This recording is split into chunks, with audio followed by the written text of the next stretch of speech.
Kuliah Kerja Nyata KKN adalah bentuk kegiatan pengabdian kepada masyarakat oleh mahasiswa dengan pendekatan lintas keilmuan dan sektoral pada waktu dan daerah tertentu di Indonesia. Pelaksanaan kegiatan KKN berlangsung antara tanggal 5 Januari sampai 15 Februari. Direktorat Jenderal Pendidikan Tinggi di Indonesia telah mewajibkan setiap perguruan tinggi untuk melaksanakan KKN sebagai kegiatan intrakurikuler yang memadukan tridharma perguruan tinggi, yaitu pendidikan, penelitian, dan pengabdian kepada masyarakat. Terkait dengan pandemi COVID-19, program KKN yang diselenggarakan Undip pada tahun ini dilaksanakan dari tempat tinggal masing-masing mahasiswa. Hal yang kami kerjakan sebagai peserta berhubungan dengan cara melakukan penguatan atas kesadaran dan kepedulian terhadap pandemi.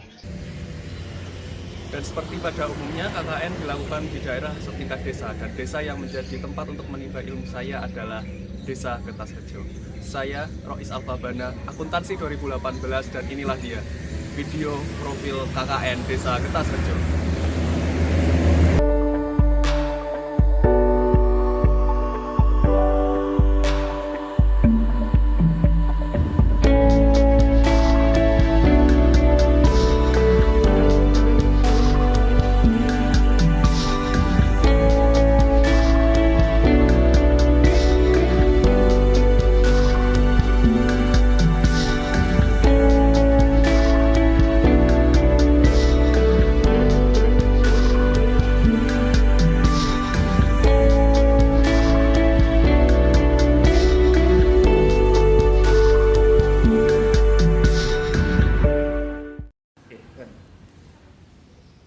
Niko, Pak.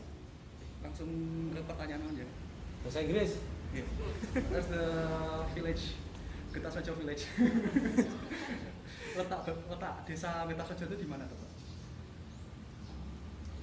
Letak Desa Getas Rejo itu di Kabupaten Grobogan, Kecamatan Grobogan, Kabupaten Grobogan. Untuk batas-batasnya? Batas sebelah selatan itu Kali Lusi, sebelah timur Desa Rejosari, sebelah utara Desa Ngaben Rejo, sebelah barat Desa Menduran, Kecamatan Berati. Terus mata pencaharian warga? Mata pencaharian macam-macam ya.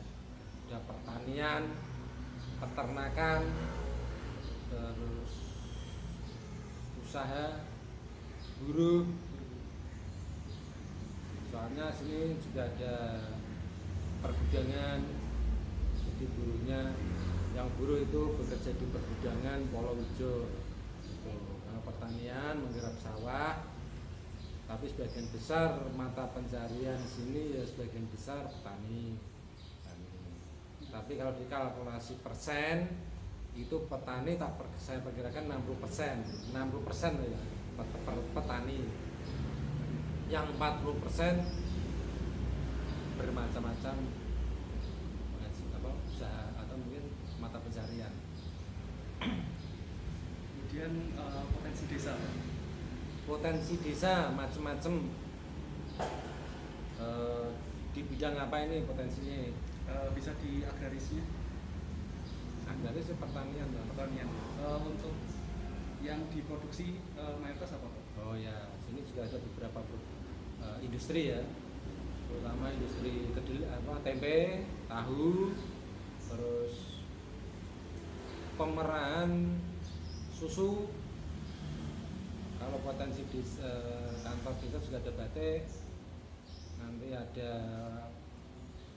pompanisasi untuk pertanian, juga nanti sebentar lagi ada pengembangan pemancingan, itu untuk mendongkrak PAD desa. Di antaranya itu juga termasuk hasil dari BUMDes nanti, termasuk BUMDes. Terus kondisi desa selama pandemi, Pak?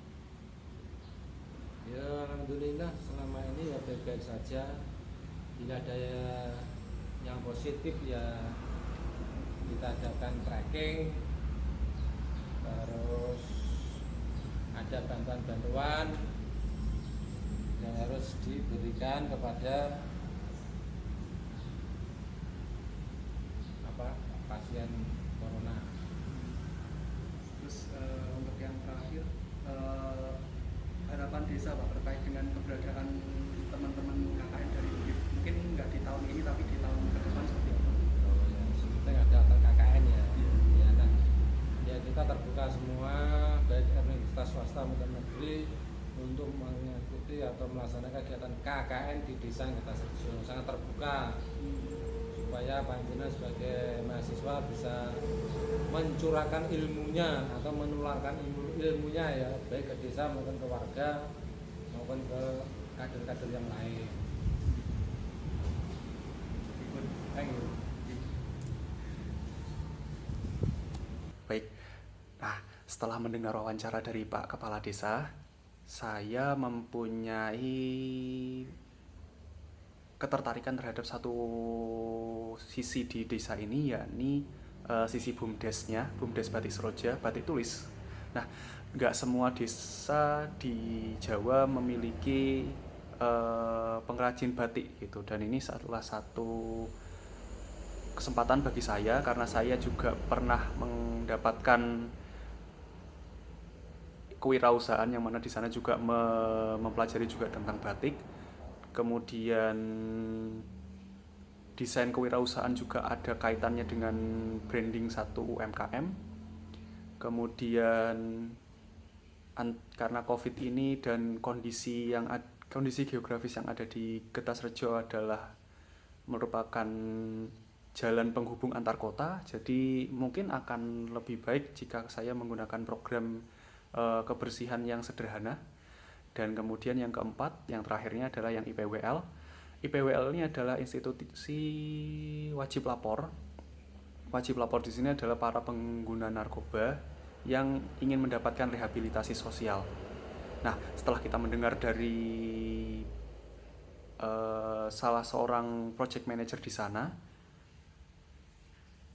kita mendapatkan informasi bahwa selama berdiri mereka belum pernah melakukan sosialisasi di daerah tersebut karena ya mungkin narkoba adalah hal yang tabu sehingga nggak semua orang bisa menerimanya, dan ini adalah salah satu kesempatan bagi kita untuk setidaknya mendapatkan materi yang terbaik dan kita datang ke masyarakat dengan program yang sesuai dengan yang diinginkan oleh UNDIP. Assalamualaikum warahmatullahi wabarakatuh. Saya Ibu Purwanti selaku pelaku usaha dari kelompok usaha bersama Batik Seroja, Desa Ngetasrejo, Kecamatan Grobogan, Kabupaten Grobogan. Kami satu tim kelompok usaha Batik Seroja. Dalam satu tim kita ada 10 anggota yang bekerja. Setiap anggota memiliki pekerjaannya masing-masing. Kami dari tim Seroja bekerja secara bersama-sama mulai dari jam 8 sampai dengan jam 2. Berawal dari Batik Seroja, kami adalah binaan dari tim PNPM Desa. Berlanjut setelah ada pembinaan dan pelatihan, kami melanjutkan kegiatan batik di Balai Desa Ngetasrejo. Dari KUP Seroja kami mengharapkan adanya pelatihan dalam bentuk desain yang sudah kekinian, dalam arti desain yang sudah memakai laptop dengan teknologi yang sudah canggih. Selama ini kami mendesain dengan cara yang masih sederhana. Harapan kami dari KUB Seroja untuk bisa mendapatkan pelatihan mendesain batik secara maksimal agar batik kami bisa bersaing dengan batik-batik yang sudah berkembang. Untuk Mas dan Mbak yang dari tim UNDIP, kami mohon bantuannya untuk bisa mungkin melatih kami dengan cara memberikan arahan-arahan bagaimana cara mendesain batik yang bagus, dan anak-anak zaman sekarang kan sudah teknologinya sudah canggih daripada ibu seperti saya. Oke, harapan saya seperti itu. Setelah mengunjungi Batik Seroja, kami memutuskan untuk berkunjung ke beberapa tempat. Di antaranya adalah peternak sapi perah. Di sana ada kandang sapi dari ukuran yang kecil sampai ukuran yang besar, kemudian pengepakannya dan distribusinya kepada konsumen. Kita belajar banyak tentang hal itu, dan ini juga ada kaitannya sama mata kuliah yang sedang saya tempuh saat ini. Kemudian saya juga berkunjung ke bank sampah. Di Desa Kertasorejo memiliki bank sampah yang termasuk dalam swadaya mandiri. Jadi mereka sudah bisa sedikit demi sedikit mulai lepas dari bantuan desa dan mulai mandiri dalam menjalankan tugasnya. Ada hal-hal yang memberi nilai sustain pada perusahaan ini. Kemudian kami juga berkunjung ke IPWL untuk mengambil materi-materi yang kira-kira diperlukan pada materi tersebut. Dan kami juga menemui SKD, ini adalah Satuan Kesehatan Desa. Di sini yang mewawancarai adalah Diba dan Elia karena mereka yang berkaitan dengan kegiatan posyandu yang ada di desa.